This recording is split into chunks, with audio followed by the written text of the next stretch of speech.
Okay, good afternoon, everybody. Oh, that was quick. Very pleased to present my personal friend as well as colleague, Lisa Houle, today.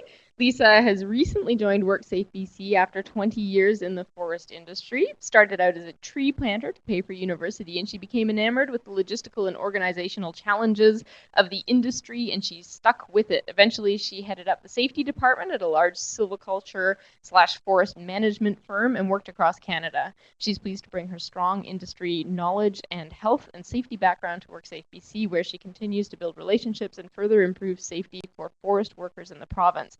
She has a BA in psychology from McGill University and currently lives in Vancouver with her young family. So, yeah, I mean, Lisa has been working in forestry for many, many years, and I can't remember the last time we had a talk related to forestry here. So, I think this is going to be very informative for everybody. It's a huge industry in the province. Welcome, Lisa. On now? Can you hear me? Okay, great. I'm going to stand up here if that's okay. I've got some notes. So thanks for having me here today, and thanks for coming and sitting in a basement on this lovely sunny Friday afternoon. I appreciate that. For me, this is not something I would typically do on a Friday, so I'm really excited. I think this will be fun. I think it's a totally different audience than what I'm used to. So I'd like to think that this is my other office.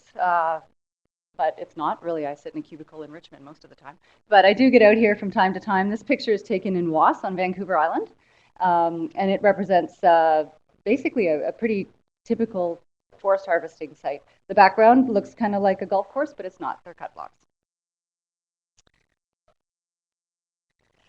So I've got a lot of ground to cover here today. Probably brought too much, but I wanted to be sort of able to adjust the conversation to what you guys want. There's a few things I want to cover about WorkSafe BC, just a few. And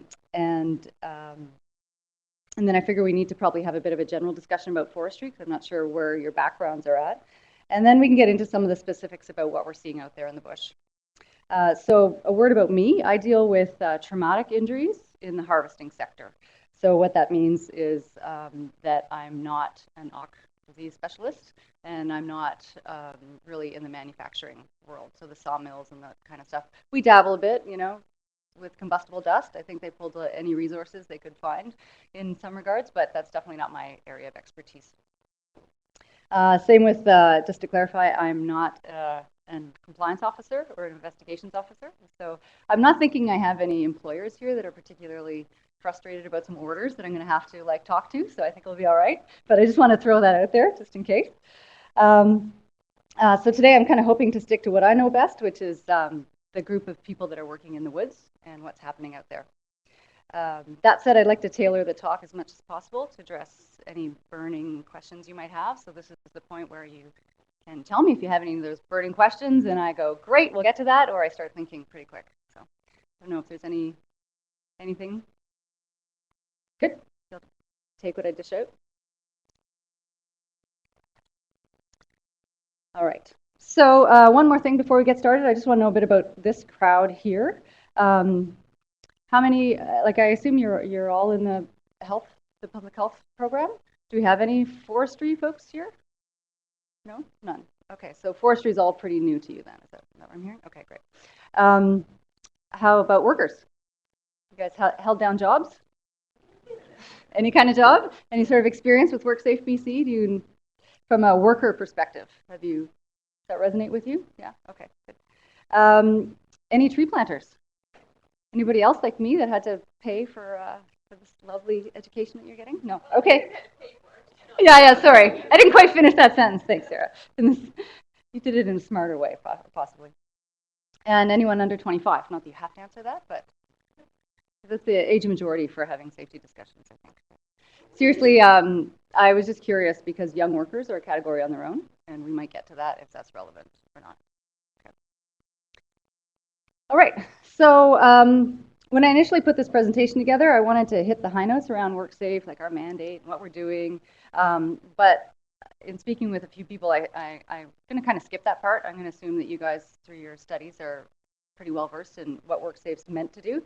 But I do want to talk about a few areas that I think are pertinent to this group, and in particular to talk up my department a little bit because I think that it is relevant to a lot of externals and it's not a very well known department. So it's called Industry and Labor Services. And we're basically a point of contact for externals and internals. It's a big organization, I'm sure you can imagine. So a lot of folks that don't know anything about forestry would come through me. We do a lot of the industry outreach, so conferences, funding conferences, stakeholder engagement meetings like this if there's particular issues in industry. So stuff that's industry focused, in my case forestry and fishing, we would do. We have a Health and Safety Association. Are you guys familiar with that term? Okay, so the BC Forest Safety Council is the Health and Safety Association that we oversee the funding for, and they kind of extend our reach to do a lot of prevention activities. And we oversee small initiative funding. So from what I understand, that might be of interest for some academic types. We work a lot with, we have our own statistics department, so we're constantly kind of trying to work with them to, we have a huge, huge amount of data and, you know, getting, I'm sure as you know, getting what you want out of the data takes a lot of just thinking through what it is that you're looking for. So I work with our stats department a lot to try and put together information and presentations that are meaningful. So we are part of the prevention team, but we're not enforcement officers. So what that means is we can have a different relationship with externals when they get to talk about things that they don't really like. Not that that ever happens, but sometimes that happens. So broad brushstrokes with WorkSafe, you've got your prevention team. And I'm just going to throw this out there because other provinces operate a bit differently and sometimes it's confusing. In Alberta and Ontario, for example, you have prevention as part of the occupational health and safety regulation is in part of like a Ministry of Labor, and then the insurance side of it goes through a WCB or a WSIB, whereas here in BC, WorkSafe BC encompasses all of that together. So a lot of times we have folks that phone up, but they don't quite understand the difference between what's the claims department versus the prevention department. And you know, sometimes we ourselves have trouble talking, but that's, for the most part, it works out really well because there is a shared ground there to rely on. So claims management, return to work is a separate area, and then assessments, which is how we figure out the fees to levy. Any questions on WorkSafe? Okay, one more thing I want to bring up, and that's just jurisdiction. Kind of an interesting one. It affects the data that we get and sometimes dictates how involved that WorkSafe can be on things. There's a few relevant topics to forestry in particular. Seems pretty straightforward, I guess. Workplaces in BC is what we have mandate over, but there are exceptions when there's federally regulated areas. So things like marine, heli logging, oil and gas, mines, stuff like that, we don't have any jurisdiction over.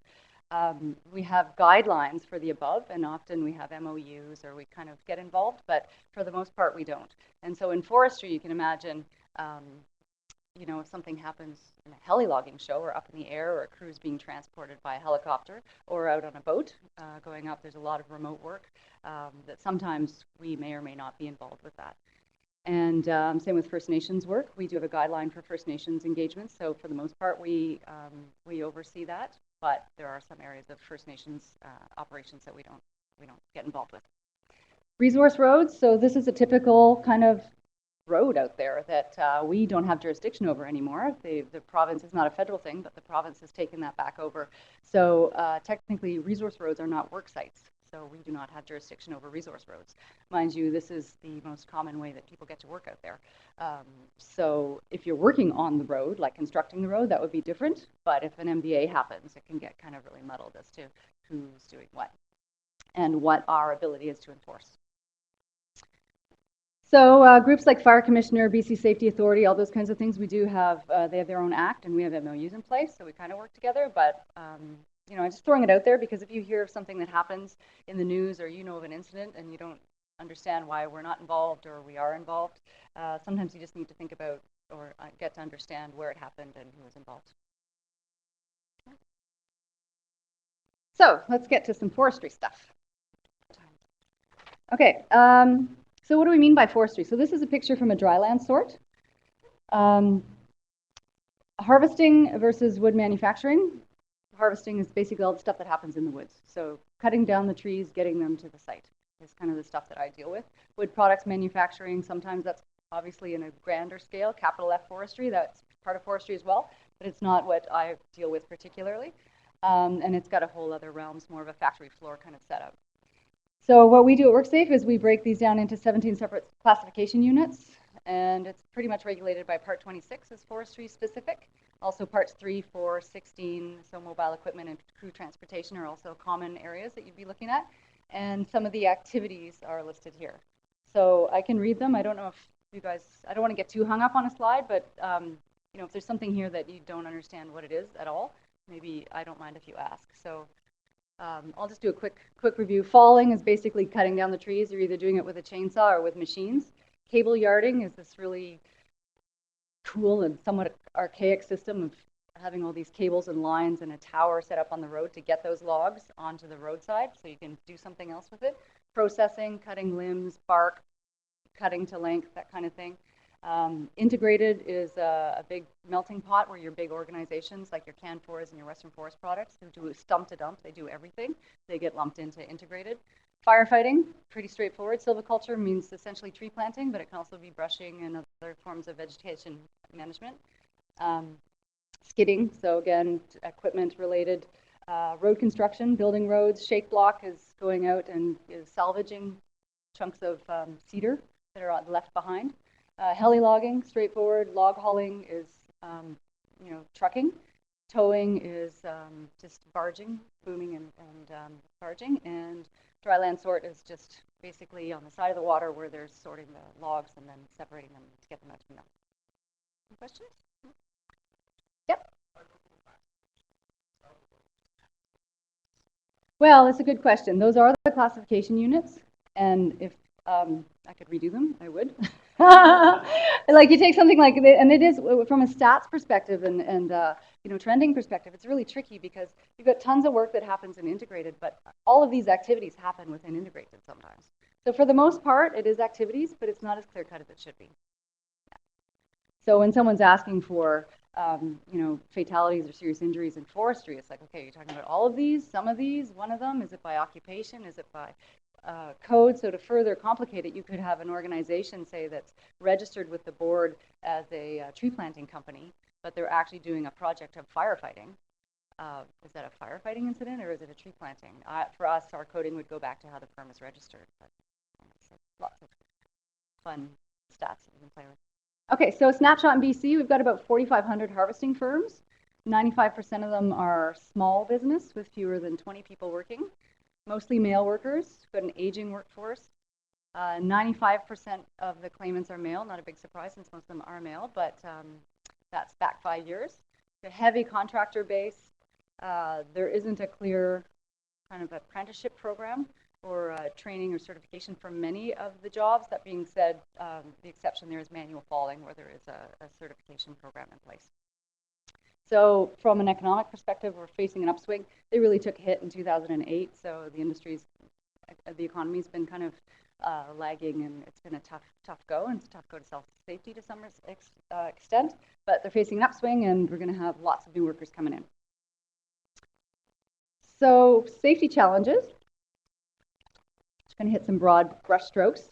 So this is up in the Caribou. It's a typical scene on one of those resource roads where you have you know, if you're driving your truck up to maybe go do some snowshoeing or something and you come across that around a blind corner, it's not so much fun. So the work is all remote. I'm sure that's not a big surprise, but by remote I mean remote, like really out there. You have outdoor seasonal production work, so what that means for the most part comes in different ways, shapes and forms, but you get paid based on what you do. So whether it's by weight or by tree or by, you know, time or whatever, there's an aspect of like, get it done fast. We've got big machines out there, big cutting tools, big wood. You know, a lot of these machines are dated. They need ongoing maintenance. They've been bumping around on these logs and on these roads and in this weather for their whole life. We've got lots of steep and difficult ground. Even just walking if you're a supervisor, to walk and go check on someone can be really tricky. You don't want to drop your radio. I've done that a few times. It's fun. It's like say goodbye. We don't have a consistent factory floor, which I think is probably certainly what I love about forestry and why I stuck with it for so many years, is that it is really dynamic and it's beautiful, but you're not hitting the same environment every day. So that in terms of physical environment, block by block, day by hour, things are different, but also the weather is different, the crew is different, the equipment you're using, just everything can vary. So that's pretty tricky. And you've got frequent last-minute changes, like the just in terms of the operational responsibilities that you have to do. Oh, you're going to go, you plan for your day, and you think you're going 2 hours that way, and you're not. You're actually going 6 hours up this drainage, and guess what? 30% of the crew you thought is coming is not, and so it's fun. It is very logistically challenging, but to layer safety on top of that, because it is very high risk, is tricky. There's been a huge shift.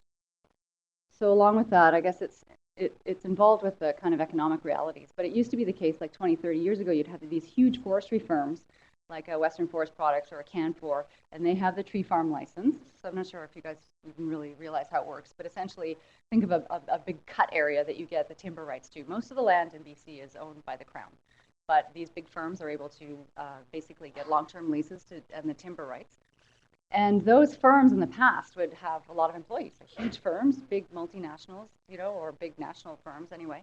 But it's not like that anymore. Now what you end up with is tons of contracting out and lots of little guys. And you might have, 5 or 6 layers of contractors on top of each other. And so to enforce regulation and to be clear who's got the safety responsibilities for what gets really, really complicated. So that's something that everybody knows, but it's not really easy to fix. So yeah, we talked a bit about economic realities, demographics, aging workforce, culture around, lifestyle choices, let's just say. Staying healthy at work, looking after yourself, particularly with, truckers. The fallers, you're out there every day hauling, 100 pounds of stuff all the time. You're pretty fit or you can't do the job. It's kind of sink or swim. Same with tree planters. You don't typically find them to be, sedentary folks that don't move around much. But the truckers, it's hard. They're sitting a lot all the time, and then they're getting out and they have to huck these big binders to tighten up the load. And we're trying to work with them. The industry's working with them on making some changes there, but it's a big culture shift that needs to happen. And then along with that's the risk perception. A lot of these folks in this business have kind of gotten into it because it's kind of Wild West, so to speak.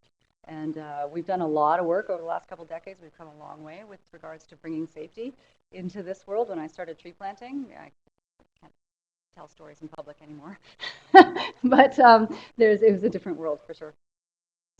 So, this idea that just get her done, when it's time to work and there's money to be made, we got to do whatever it takes. There's that kind of thinking, and then you have the risks. So you've got lots of small crews out there, as I was saying, because you have all these contractors, so you end up not having the support networks and the planning networks that you would necessarily want to see.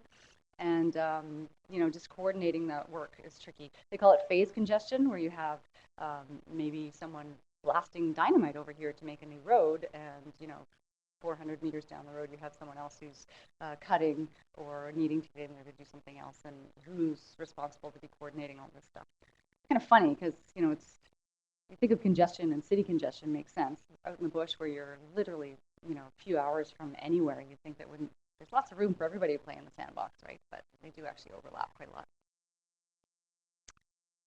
So that's just regular stuff that happens on a day-to-day basis, and hopefully everybody goes home safe, but sometimes they don't. And so when stuff happens, that we get looking at emergency response planning.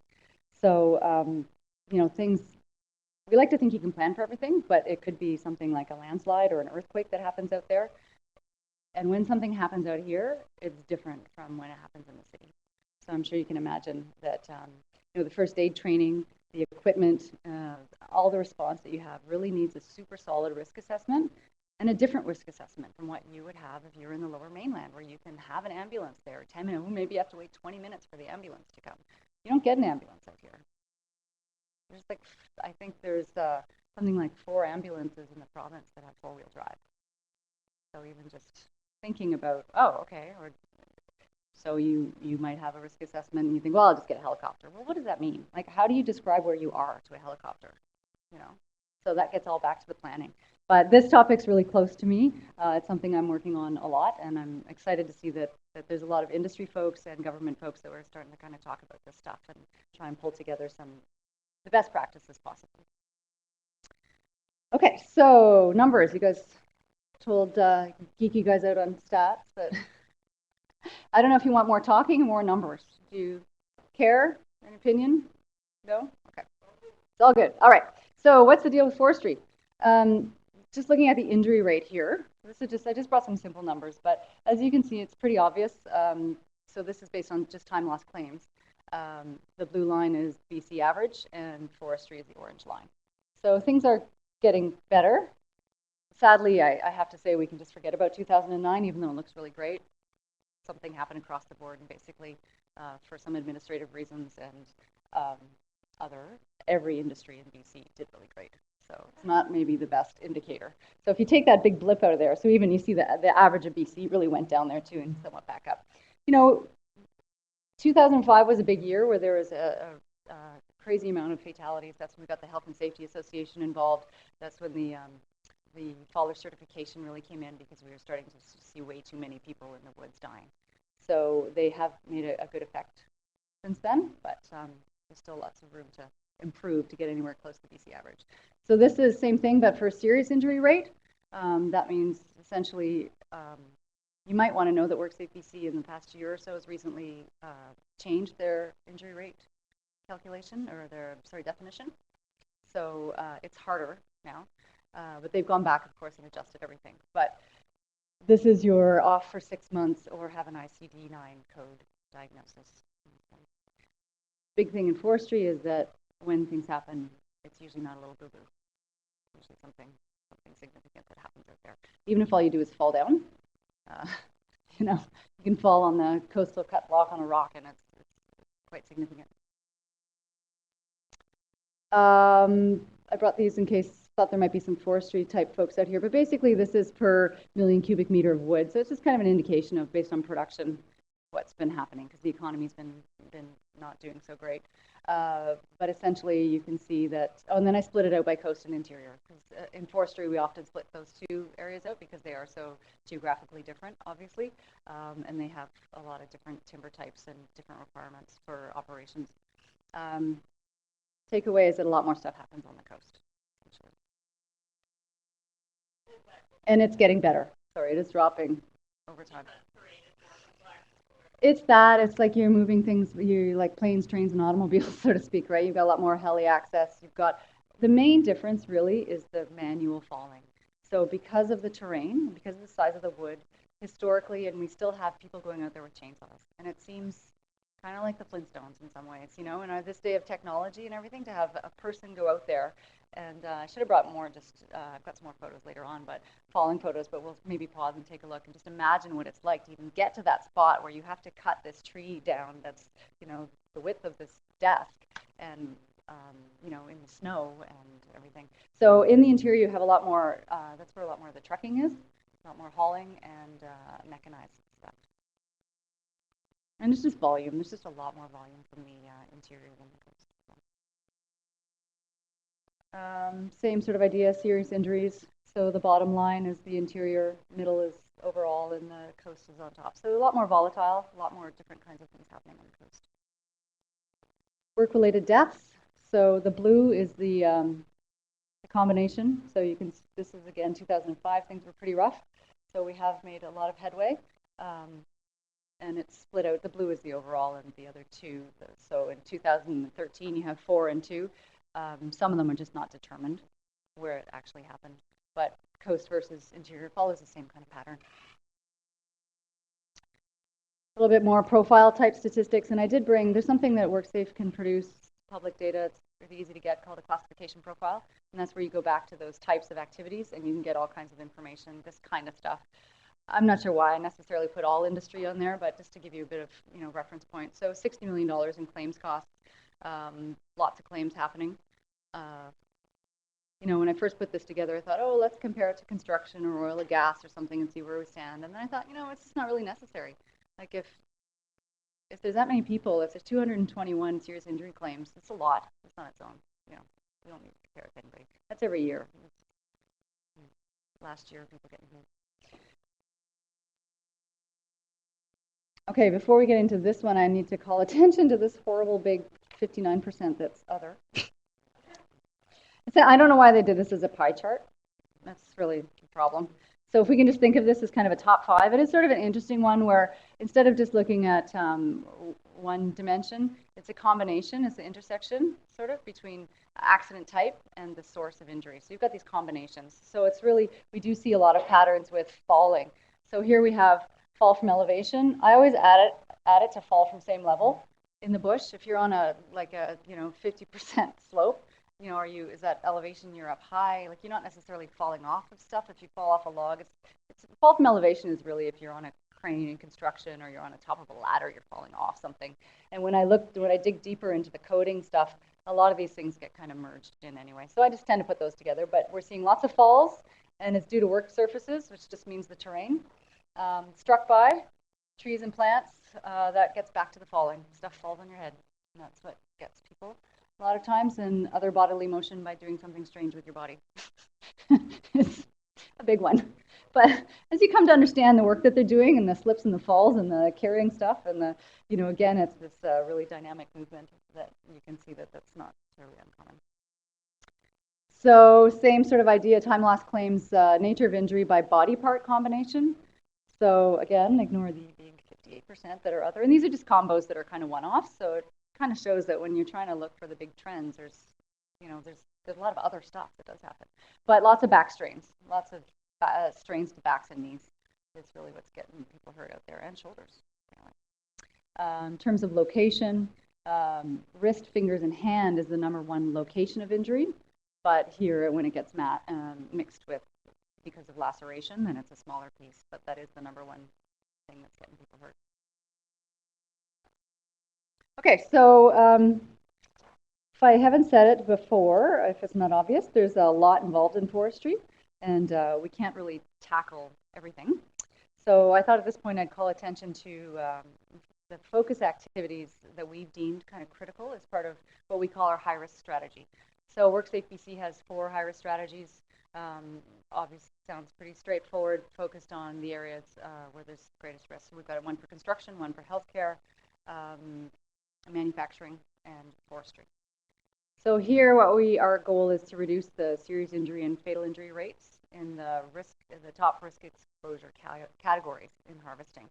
So what we've deemed those to be is manual tree falling, mechanized harvesting, cable yarding operations, and log transportation. So we'll take a little look at what's happening in those areas.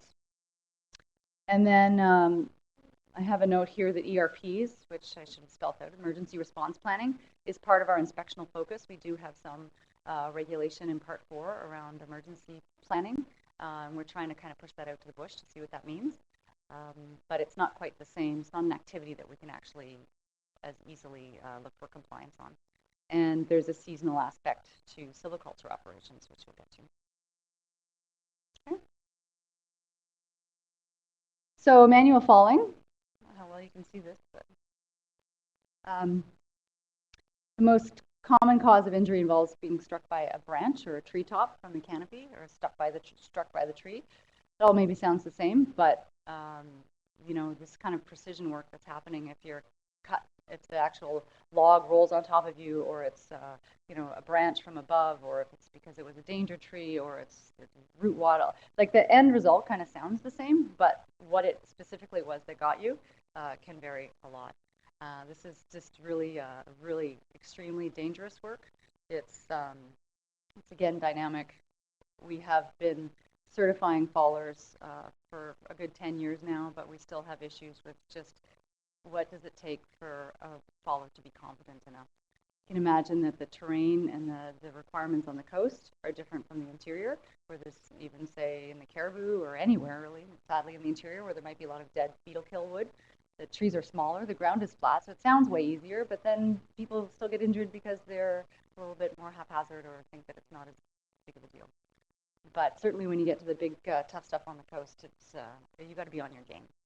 One little bit of distraction and lots of things can happen. So we're looking at things like through the way that the tree is cut is how you control the direction of the tree. You need that tree, this tree, to fall right there. That's where it needs to go. And some of that's operational because that's where you're going to be able to drag it out and move it. And sometimes it's just, you know, if it falls down here in a drainage, it's in a ditch and you're never going to get it out. But it might be for safety reasons, tons of reasons, but it's pretty specific because you're following tree after tree after tree and you want them all to kind of have a pattern, right? Make a really good video game, I think. So risk assessment is just before you get going on that tree. There's a whole series of things that you need to look at. You know, you can't look up enough, but you need to know, you know, windfall, the state of the tree, where the roots are at. They need to actually brush out. Some regulation that they need to have a path to get out because when you put that final hit in the tree and it starts to come down, you got to get out 10 feet and have something to hide behind. But there's a lot of steps to skip, or a lot of steps to whether or not it's that you didn't see the risk or that you went too fast. Things are clearly still happening. Brushing in this case refers to the tree hitting another tree on the way down, or even it can change the trajectory and change where it lands. New faller supervision. I think supervision and safety is an issue across the board, but in this case, kind of gets back to what I was talking about before. We have these new certified fallers in particular. It's about a 30-day classroom training, one-on-one training, followed by 180 days, up to 180 days of kind of apprenticeship-like training. But that, you know, there's some problematic areas there too, because again, as I was saying before, they used to have these big firms that had employees and they kind of took people under their wing and they'd have their certification and then they'd push them through this next process and they'd be employing them afterwards, and it was in their best interest to make sure everybody was up to speed. Now you don't really have that. You have these bunch of folks floating around with their classroom training, but they're still trying to get their hours in. And they move from company to company, and there's not really good record keeping. You could have someone who's maybe not doing following safe work procedures, and you don't know. Maybe he was fired from the company down the road, and they go down the road and get hired again. And so that's a tricky one. But we are going to be doing some more inspectional activity around that group in particular because we're seeing a high risk there. Okay, so manual falling. Just looking at the numbers quickly, we talked about injury rates and serious injury rates. You know, it's like 10 times higher than BC average. So it's particularly in the rates against BC. It gets a lot of attention from media and everybody that, you know, what are we doing out there? So more than 1/4 of the labor workers are injured. That's what that means? No, that means that the rate is basically numbers. So it's number count per 100. Okay. Yeah. So what it means is that 26 people out of 100 are getting injured. 8 out of 100 are getting seriously injured every year. Whereas the provincial average is like for serious injury rate, I think it's like 0.4. It's back on the earlier slide. Test me on that one. And 3 for an injury rate, less than 3. So it's like 10 times higher in this industry. Any questions on chainsaw work before we move on?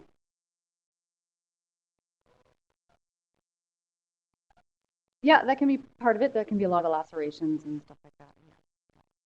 Not as much. I think a lot of what they've been doing has kind of been trained towards that, or managing for that, but definitely something. Yeah.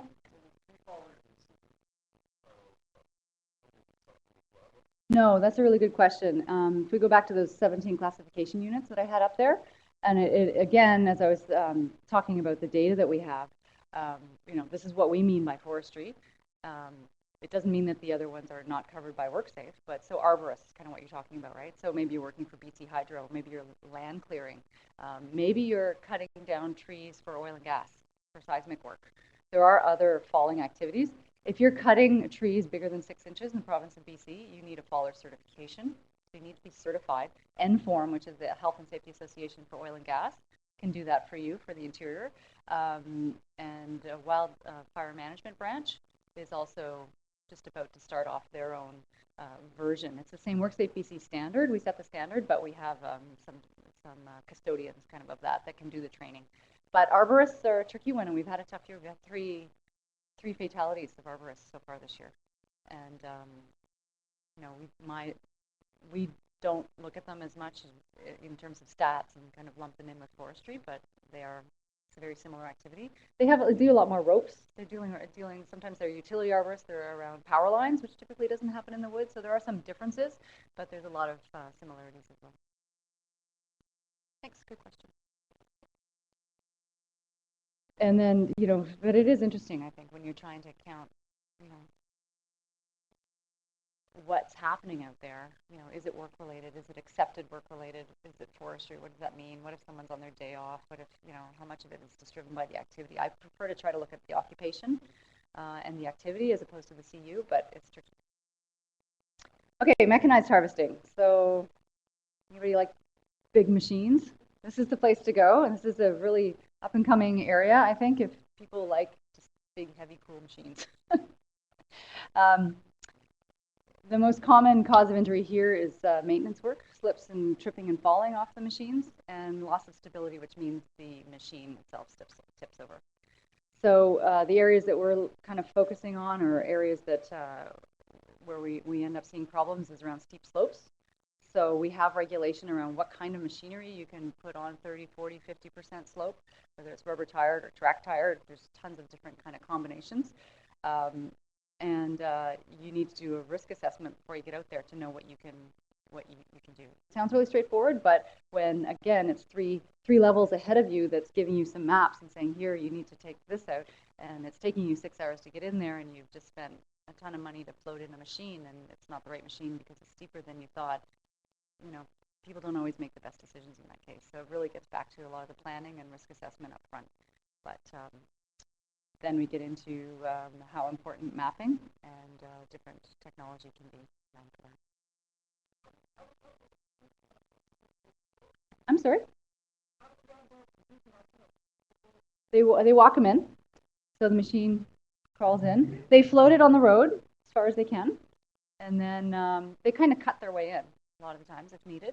So the road building classification unit's interesting in itself because, it's like, I often think, I don't know how we ever got Canada civilized in terms of like roads and infrastructure, because I can't imagine trying to put the railway in through the Rockies or something. But we still kind of have that, and imagine that on the coast where we're putting these roads in and there's nothing. And so it's a lot of blasting, and there is dynamite used. There's manual fallers out there that are just falling for road right away, just to punch a bit of a road in.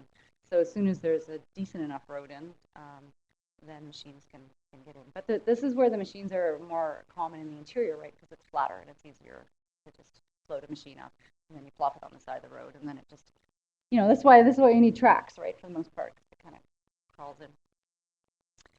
Maintenance work, so you can imagine, because having to work in this kind of environment, the machines break down and chains break and blades need to be changed and all kinds of things happen on a regular basis. So there's lockout issues, and there's potentially some issues around egress, because if the machine flops over, which is what we're saying is one of the issues, then just making sure that people can get out is tricky.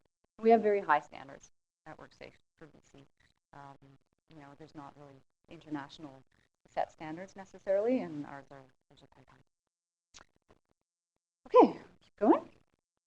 So this is kind of interesting. I would think it would be interesting for folks that don't know how this works. It's called cable yarding, and so this is primarily a coastal activity. It's a typical cut block on the coast where you can see the angle. You can get the picture, right? So this tree is this big around, and somebody's gone up there and they've cut these trees down, and now what do you do with them? So this is a kind of a tower here, and essentially they rig up guy lines. It's like, imagine big giant, laundry lines or something, really big wire that have to be really well anchored. And you've got someone running around out here. So he's just setting up right now to anchor this, because you can imagine the amount of tension and pressure that this thing needs to be able to hold to be able to haul these giant logs down. So once they get all set up, then they can send out essentially a line, and there's a person out there, and they do all the rigging, and they hook it up, and then the log comes down. And then the log gets stacked up on a deck, they call it, and eventually gets either processed or picked up and gets to town or to the log dump. So the main focus areas are just dangerous positions. Again, tons and tons of tension everywhere when one of those lines breaks or something starts to fall from up here. You don't know where it's going. So understanding where it's safe to be and staying there. Yarding angles, so again, just this thing pivots and tilts. And so, you might run, for a half a day in one location, and you go down the road, and then you want to lower, then you change the trajectory and the angles based on the best way to get that stuff out of there. But if the angle's not appropriate, then you can cause some runaway logs or things go loose, and people get hurt. And then maintenance on the landing. So down on the road, it's often called a landing, and it's just basically your storage pit where you finally get the stuff off the hillside, and you need to stack it up, and someone's going to come and get it. But there's a lot of activity happening. You can imagine there's not a lot of room for these things to turn around. So you get a couple crew cabs out there with people coming to check and do things. You get a couple other machines out there, and it can get pretty congested. Any questions on that?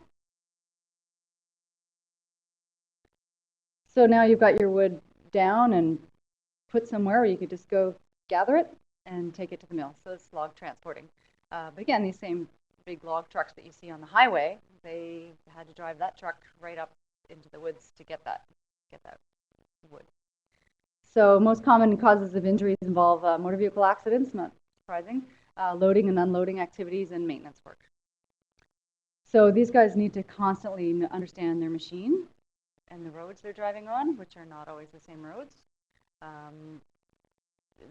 The weather is a big one here, the state of the roads, which they don't necessarily have control over at all. These things make a huge factor. There's tons of bridges that they'd be driving over, so it's just not coming down switchbacks and really tough terrain. It's not an easy job. So they secure the load as well, as I was saying, with these wrappers, or for chip trucks. We're going to see more and more. Have you heard of pellet plants and stuff? So they got the little compressed wood we're finally starting to use wood waste out there a lot more. But what's going to happen on the landing and out at the site is like collecting up this stuff.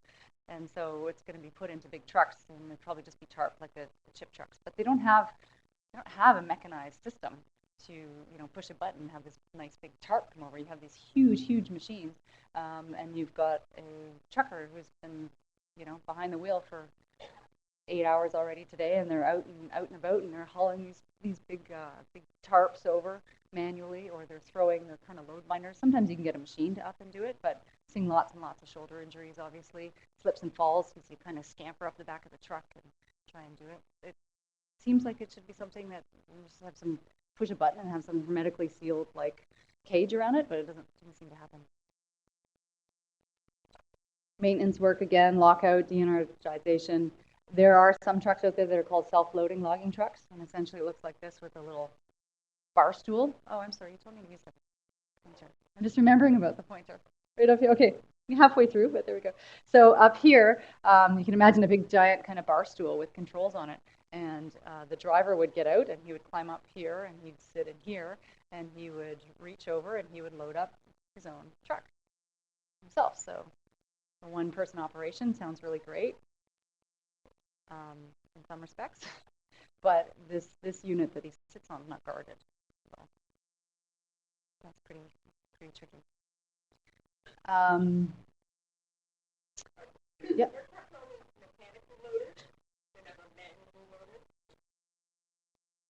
You mean like lifting? Yeah. Yeah. No, absolutely not. Yeah. Toothpicks. Yeah. No, these are huge. Yeah, huge and heavy, and the. Okay. No, it happens for sure. It's a speed thing, right? Yeah. And even those skinny little ones, they're from here to the end of the wall. So, okay, in a tree planting camp, you'd be stuck with having to like clear the road by yourself. But for the most part, it's production. Let's get this wood out and get it done fast.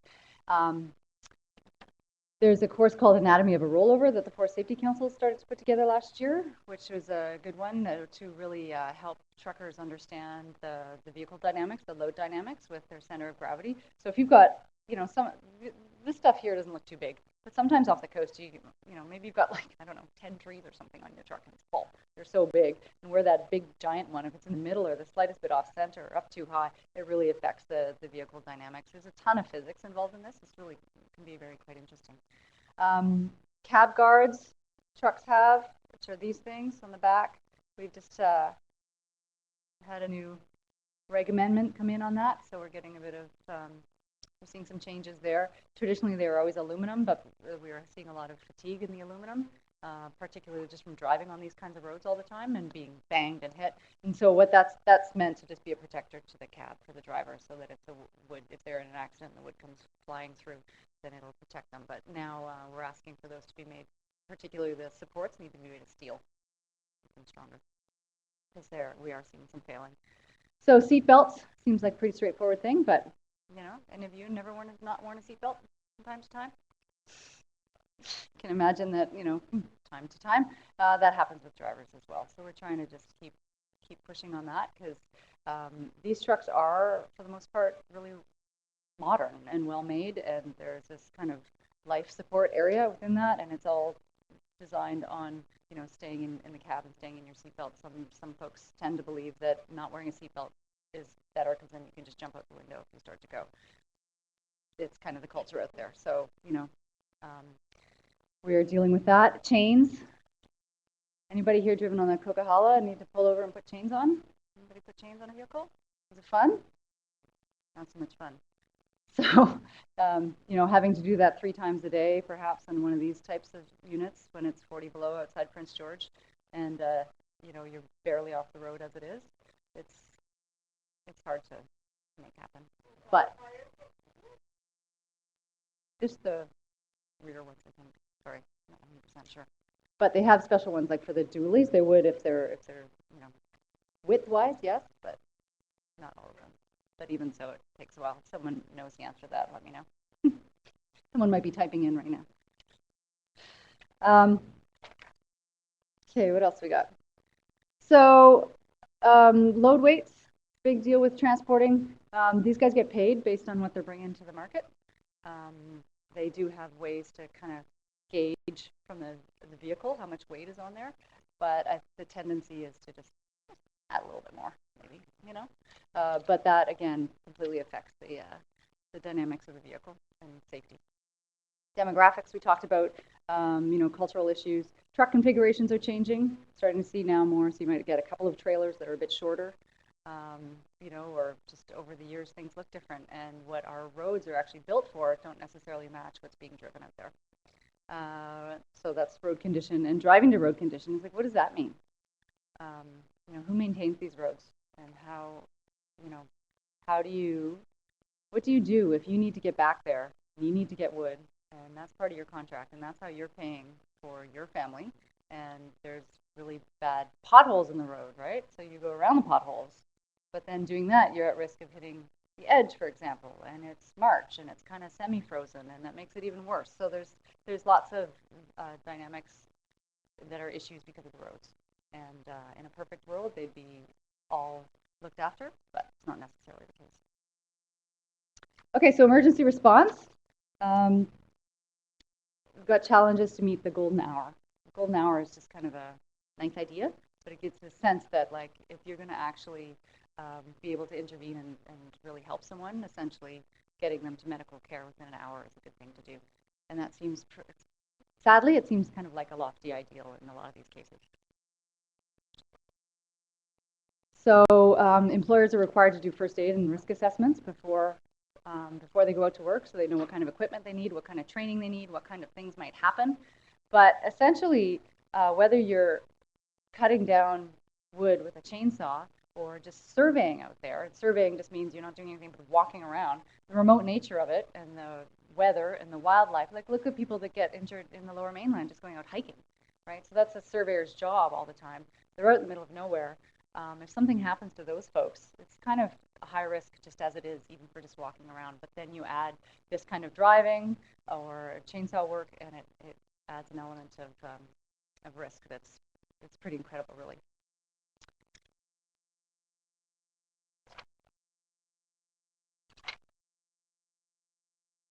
Okay, silviculture, tree planting.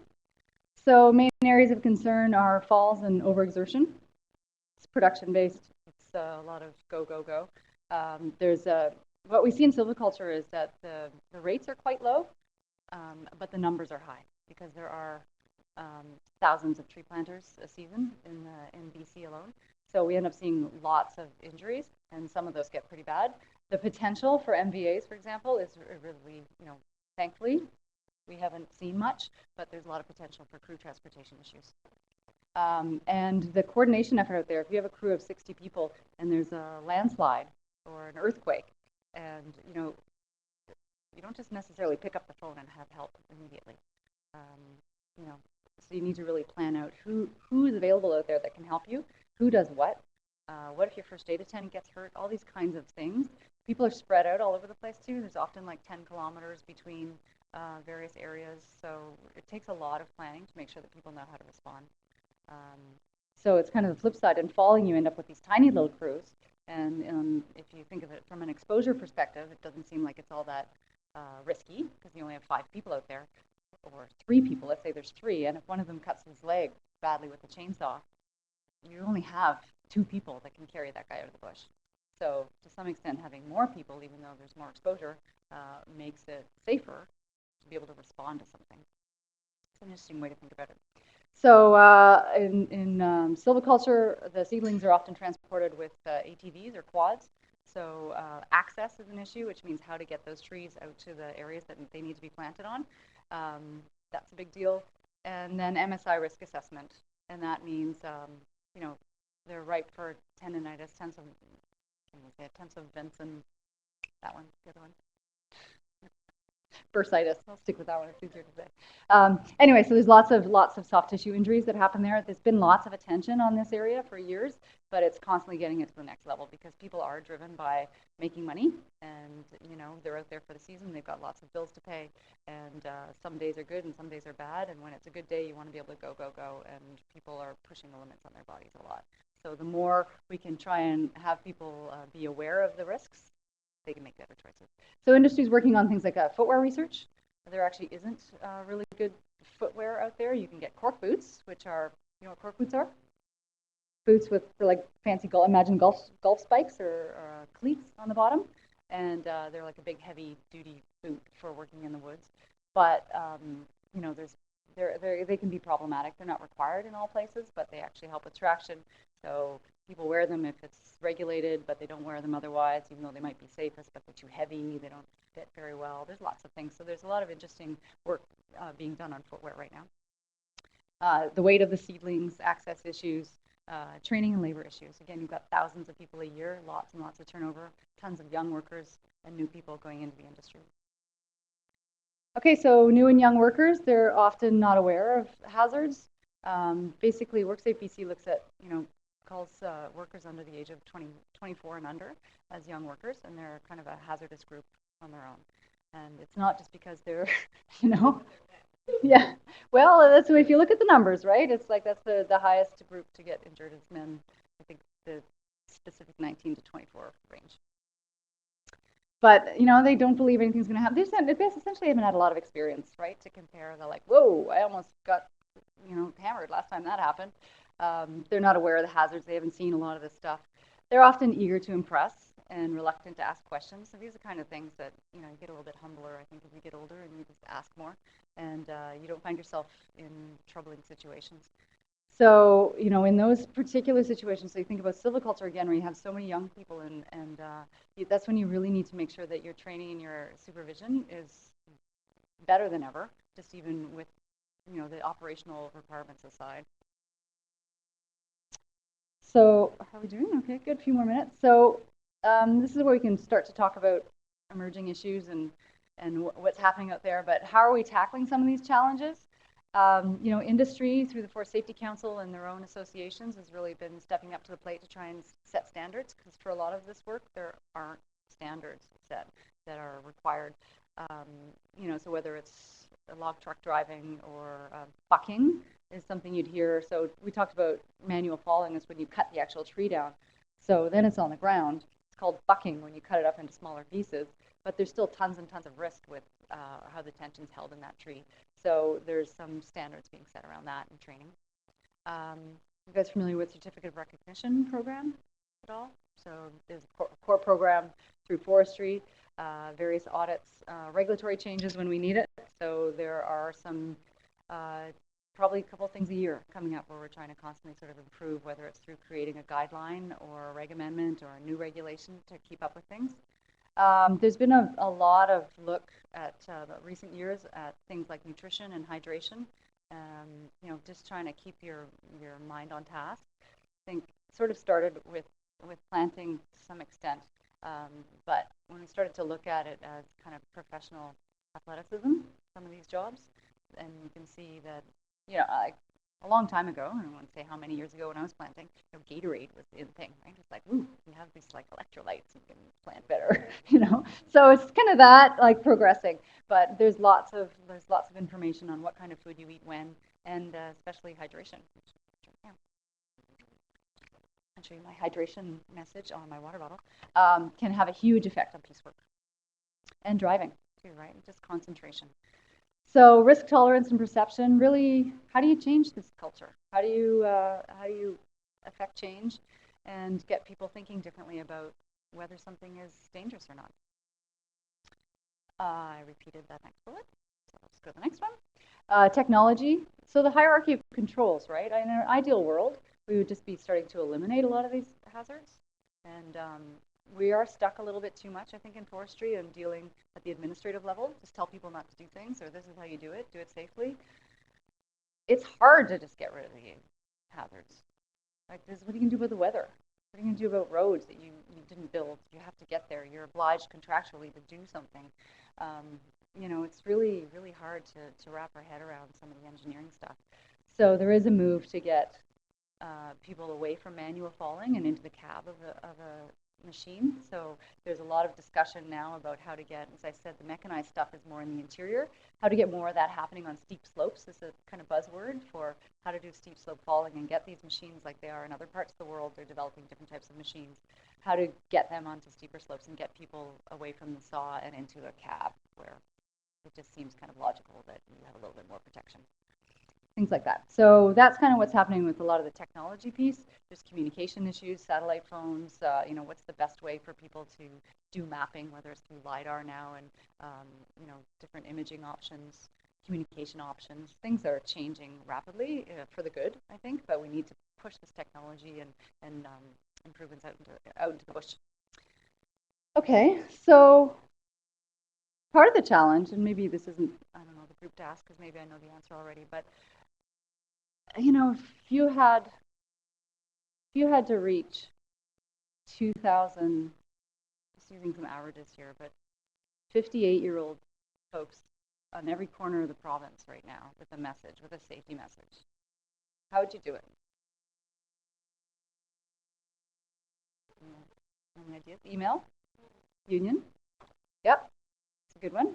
Doesn't affect everyone. Most jobs are not unionized, but it's a good point that particularly on the Fallers Union, it's a good, and we do involve labor a lot when we're having consultations and stuff like that. Yeah. Flip side of that would be industry associations, similar kind of idea, somebody that's looking out for them. Yeah. Any other ideas? I can just have my job all solved if you could tell me. Yes. Yes, good point. We do sometimes target wives sometimes and families, and that's where you see these messages that are like, think about who you're going home to, and sometimes just slowing down, or maybe don't get that last load in today. It's okay. It's all right. That's a good point. Yeah. We send out letters. Sometimes we have mail outs because if there's an error with something, we get mail returned. A lot of folks don't use computers yet still. Yeah. Stuff. What's that? Beer. Beer labels. Label on the beer. That's not bad. How do they get their paycheck? Yeah, that's a very good idea. I think that at the employer or the industry level, for sure. Yeah, that's a good thinking. It's hard for us at WorkSafe to kind of be able to get to that level of them. I know in the past when I was in industry, particular messages we'd send out with their T4. Like, they're not going to lose this one. Still can't control if they're going to read it or recycle it right away, but same kind of thinking. I'm going to have to cut you off, Okay. Lisa, because we're right at the end here. Final word? Final word. Sorry, didn't get started to chit-chat a bit more about Yeah, any quick questions? Can I have a minute for a last question? Is there anything in particular? 1 minute? Let's wrap up, and if anybody has questions for you, we'll let them Okay. come afterwards, just so our online audience knows that we're over, because people do have things to get off to. So thank you very much, Lisa. Thanks.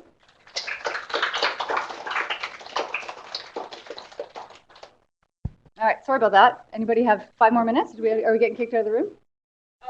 Okay, good. All right, so most of the emerging issues really kind of talked about as we went along. So